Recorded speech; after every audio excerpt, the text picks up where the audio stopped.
UK strain के झारखंड में मिले 41 केस। सरकार ने तीसरी लहर की आशंका में केंद्र से मांगी जीनोम सीक्वेंसिंग मशीन। झारखंड में कोरोना के यूके स्ट्रेन के 41 मरीज मिले हैं। स्वास्थ्य सचिव के अनुसार भुवनेश्वर स्थित रीजनल जीनोम सीक्वेंसिंग लैबोरेटरी में हुई जांच में 276 इसकी पुष्टि हुई है। राज्य सरकार ने झारखंड में कोरोना के स्वरूप को जानने के लिए RT-PCR जांच में पॉजिटिव पाए गए 276 सैंपल जीनोम सीक्वेंसिंग के लिए भेजे थे। जांच में B1617 म्यूटेंट भी पाए गए। ये यूके स्ट्रेन रांची और पूर्वी सिंहभूम में मिले हैं। इधर राज्य में तीसरी लहर की आशंका को देखते हुए सरकार ने जीनोम सीक्वेंसिंग के लिए केंद्र सरकार से मशीन मांगी है।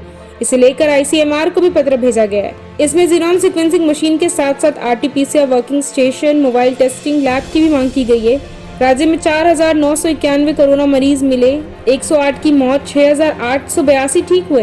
राज्य में गुरुवार को 4,991 नए मामले मिले। वहीं 6,882 मरीजों ने कोरोना को मात दी। सर्वाधिक 932 नए संक्रमित पलामू में हैं। वहीं रांची में 40 समेत राज्य के विभिन्न जिलों में 108 लोगों की मौत कोरोना से हो चुकी है। रिकवर होने वालों में रांची 1,765, पूर्व सिंहभूम के 923, बोकारो के 668 लोग हैं। राज्य सरकार ने आशंका जताई है कि अचानक झारखंड में कोरोना संक्रमित की संख्या बढ़ने के पीछे यूके स्ट्रेन है।